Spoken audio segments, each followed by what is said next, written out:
Welcome to the Fit for Success podcast. Brian Semling is an experienced entrepreneur with over 25 years in business.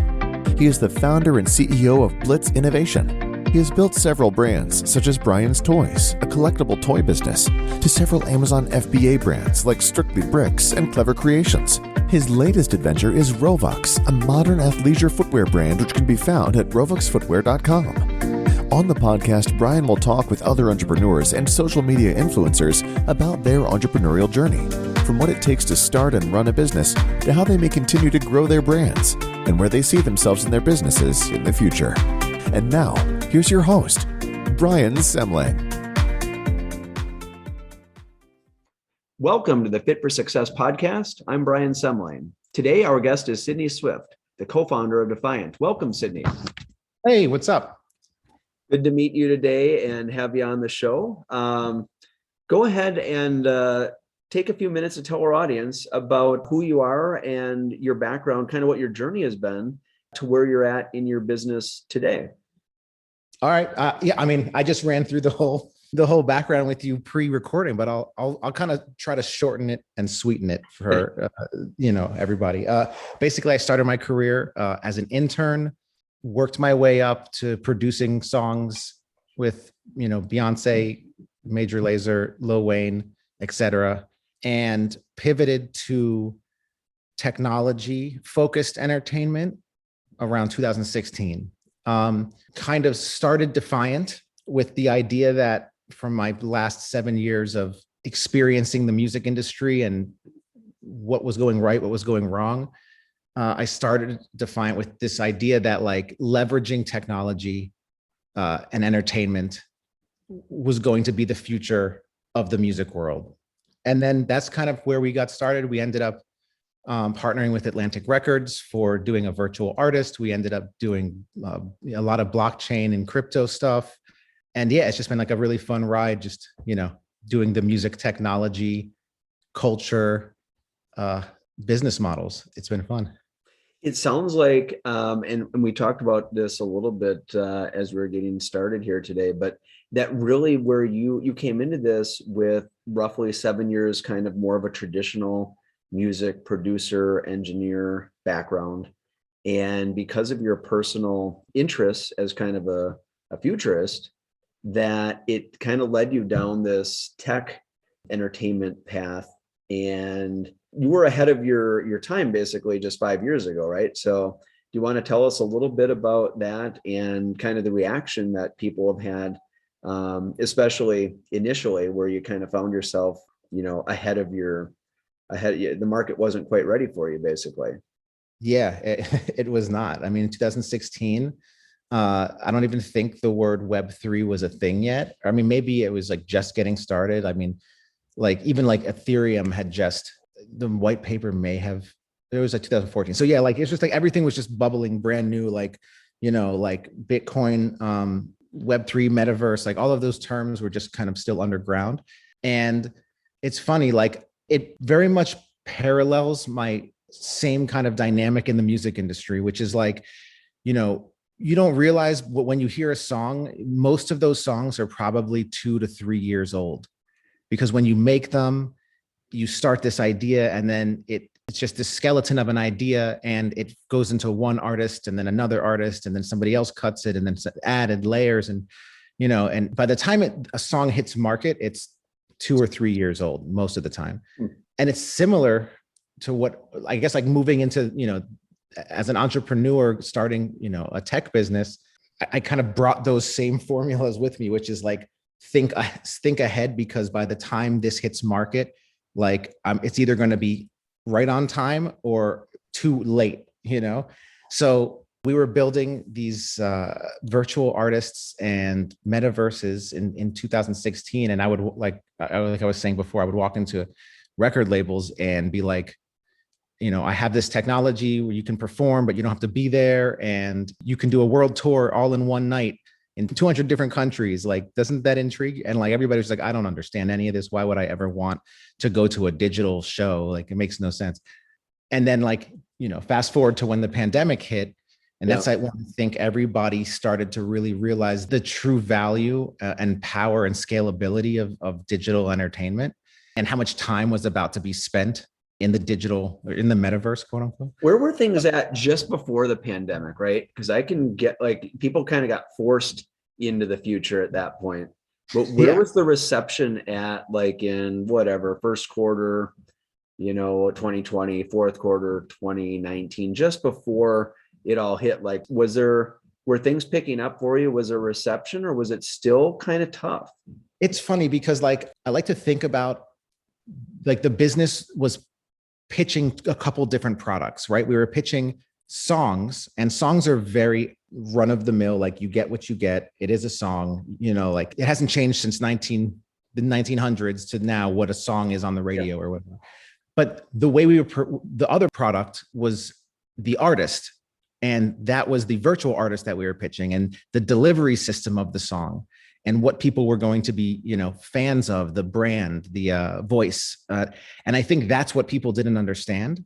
Yeah. So I like to think of it like, back in 2020, like right before the pandemic hit, like, I was pitching a Web3 product to Web2 consumers. And I didn't even realize it at the time, but that's what was happening. And I was like trying to force this idea of understanding the value, but the consumers, it was just hitting the wrong target market, So I think that was, when the pandemic hit, we were able to kind of restructure and repivot on, like, the delivery of how we're pitching the products themselves.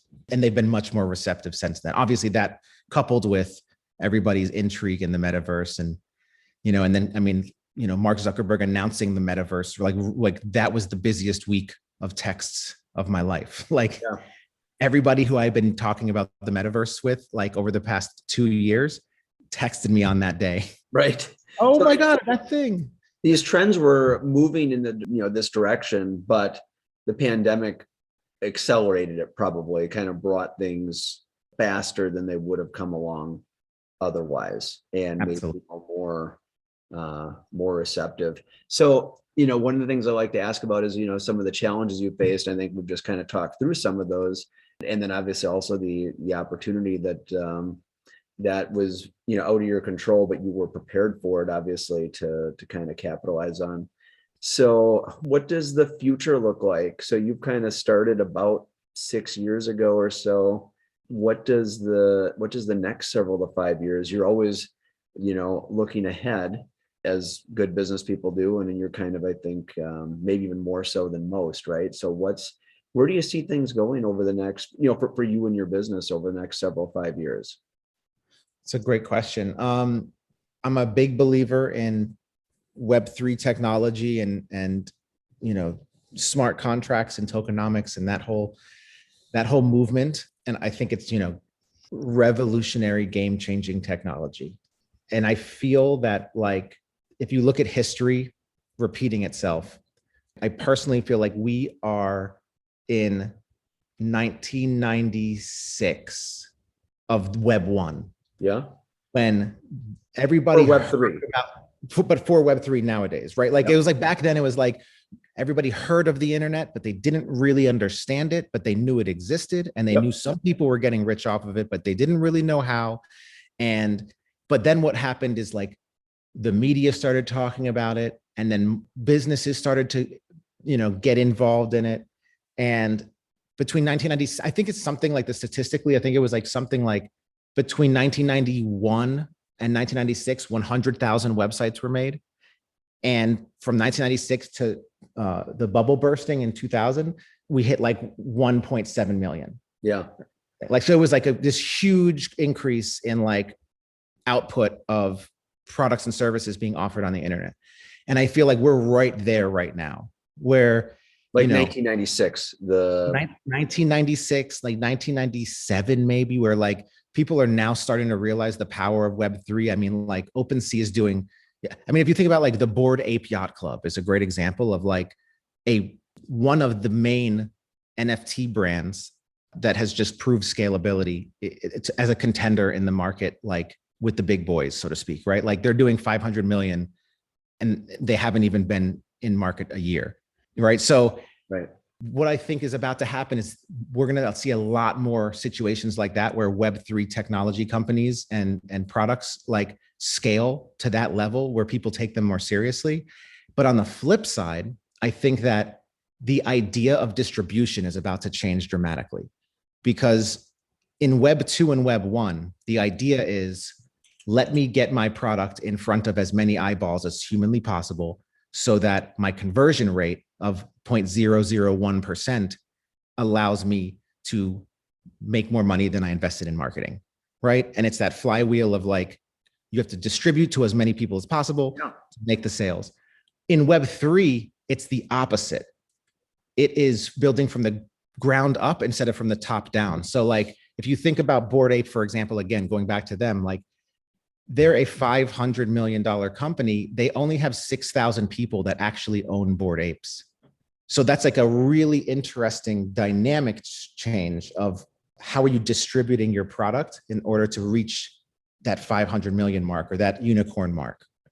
And so I think that they cracked the code. I think a lot of people in Web3 are realizing that the power of community and ownership and all of these almost like business school flips on the way people are traditionally think about how things work.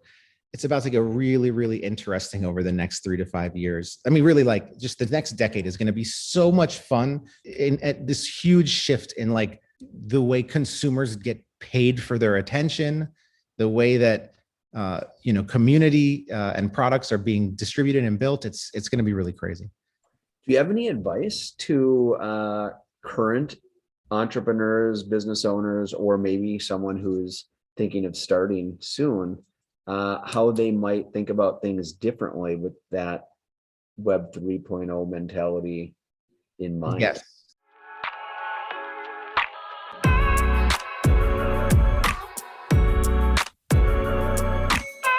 Rovox, where fashion meets fitness. Yeah, I mean, there's so much advice, but I guess the best thing that I can do, right? And like, again, I think we talked about this earlier, like you just have to dive in. You have to experience it like a consumer. And I think that that's the hardest part to do because like right now, like I like to say, I when I'm doing marketing or really any community building or anything, like I split my verticals into 3 categories: the Web 2 vertical, the Web 2.5, and Web 3. And the Web 2 vertical is consumers that don't care about crypto. They think it's bad for the environment. They think it's Ponzi scheme. They don't want to hear about it. So there's no point in marketing to them as you would the Web 3 vertical, which are, they've bought NFTs. They have, crypto wallets. They understand the value proposition of IP ownership. And then you have this huge middle ground of crypto curious people, which like are people that it's not that they don't want to learn or they don't want to see. It's just like right now, just like the internet was in 1996, there's like this huge hurdle for participation. Like it's not as easy as a click of a button. You have to spend 14 days waiting for Ethereum to hit your wallet. So, and verify your ID. Like all of these things get in the way of just making it easy onboarding ramp for consumers, which is going to go away eventually. But I think that the best advice I can give is to like get through that hurdle and start to participate, because it completely changes your mindset on how the future of marketing and delivery and building is about to happen.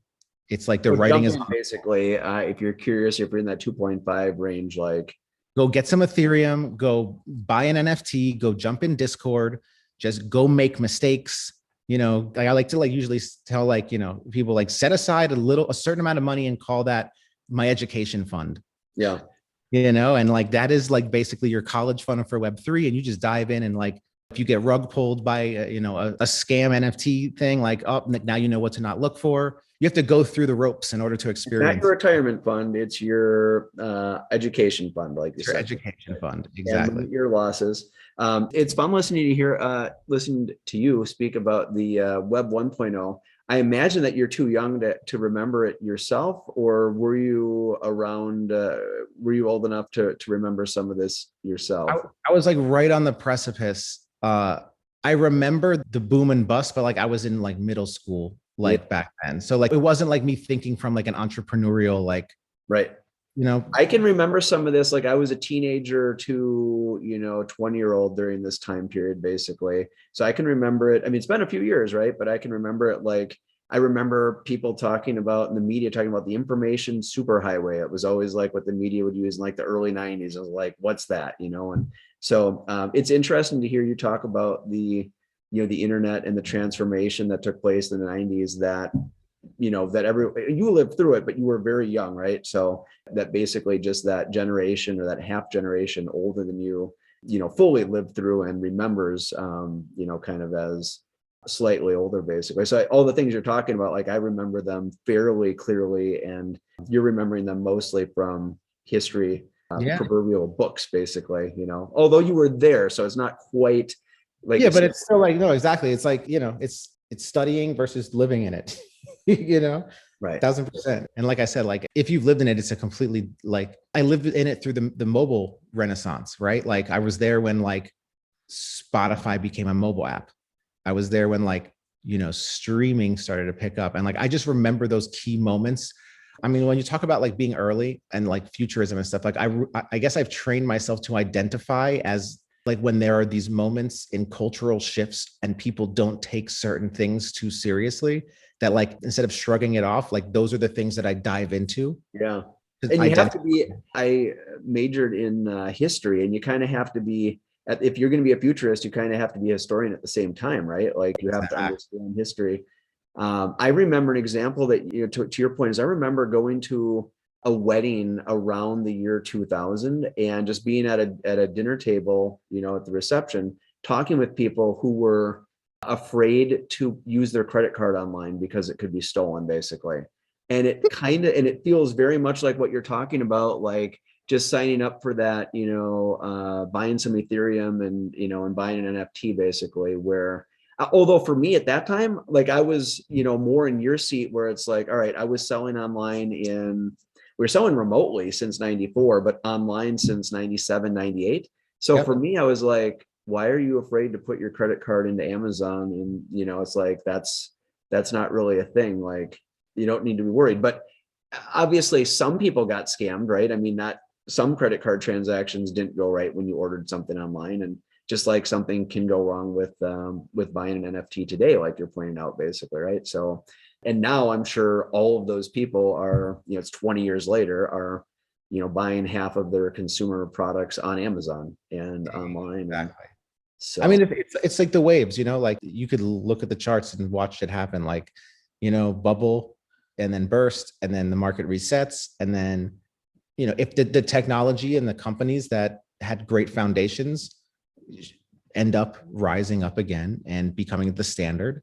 So that will happen again with crypto. That will absolutely happen with crypto. We are like I said, we're 1997. So we have I don't know exactly the number, but like we have some time right now to like capitalize on this momentum. And then eventually we're going to hit this breaking point where it's just like, nope, that it was too good, too good, too soon, like, or too much, too quick, or whatever. You got a little too excited, basically. And then you got to kind of reset to eventually the fourth or something next, basically, right? That's kind of the, or like, like we'll hit a precipice and then there'll be a burst, and then blockchain technology will, like, similar to how internet did in 2000, like the next 10 years will be like this tremendous growth, but instead of it happening in 2 years, it's going to happen over 10, and it's going to become the norm. So like in 10 to 15 years, like we will all be trading cryptocurrency, like buying coffee with crypto. Like it doesn't necessarily it might not be Ethereum, or it might not be Bitcoin or whatever, but like everything will be digital,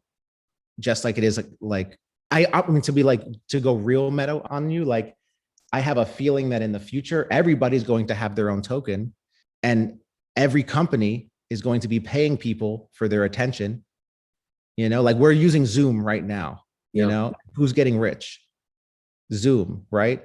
But like, imagine if we were getting paid Zoom coin, and a portion of Zoom's revenue went to Zoom coin.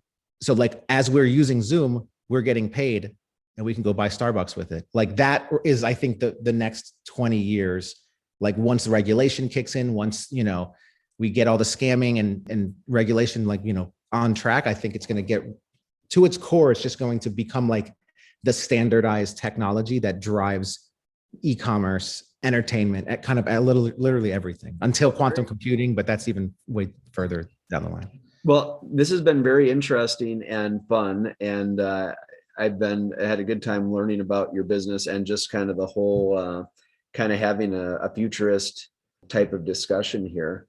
As we're getting kind of close to the end, I kind of want of this interview, I kind of want to ask, want to give you a chance. Is there anything I haven't asked today that you would that you wished I would have? Oh, I don't even know. How do other people answer that? That's a really good question. Sometimes we've covered enough. Other times there's something that they really do wish I had asked, or that they would like to talk about. So it's a good chance for you to cover anything that, whether it's about our discussion here where we've left off, or about your own business, anything to work in. So entirely how you feel. There's not a right or wrong answer to the question. Yeah, I guess my publicist would tell me, let's shill the business right now. So you could check out the website, if you want a metaverse. So tell us what are the URLs and how can our audience find you? That's it. Yeah. So defiant.co or DEFIENT.co is the parent company. And from there, you can kind of see all the products and services we offer. And I guess we also, are a great starting place if you want to understand Discord and community building and all that stuff. I think that the Chill Pill Discord is a great place to start. We have a great community of musician, and who doesn't like music, so there and understanding how a music community works is a cool place to start too. But yeah, I guess that's it. You can check out the stuff. Well, cool. And you've got me interested in some of this stuff. I know my son is a video gamer and he talks about Discord once in a while. So I've got to check it out. And what we got to do is we got to turn the Robux shoes into metaverse 3D assets so that people can just wear them on their avatars when they're playing, games. That is a really interesting idea. Is this something that your business, do you do things like that? I mean, that's kind of a, Yeah, absolutely. A part of the business is like a Web3 agency. So we help, other businesses kind of find their model and scale it. But yeah, just looking at those shoes behind you, those look 3D to me. They look so fire. Yeah. Well, cool. I appreciate that. So basically kind of a takeaway there is that you can act as Defiant can act as a consultant for, current businesses who are not in the Web 3.0 space to maybe find where they could fit in that space. Is that kind of Absolutely one of the things that you can help us? That's kind of a neat idea. We might have to have a follow-up discussion on that ourselves. So, well, yeah. Thank you very much for joining us today, Sydney. It's been a great chat, and you got very great, interesting insights into kind of what's going on today, and I think trends that are that we're moving into. So, thank you very much for joining us today. It's been a pleasure. I appreciate it. It's been fun. Good deal. I'm Brian Semling, and this is the Fit for Success podcast.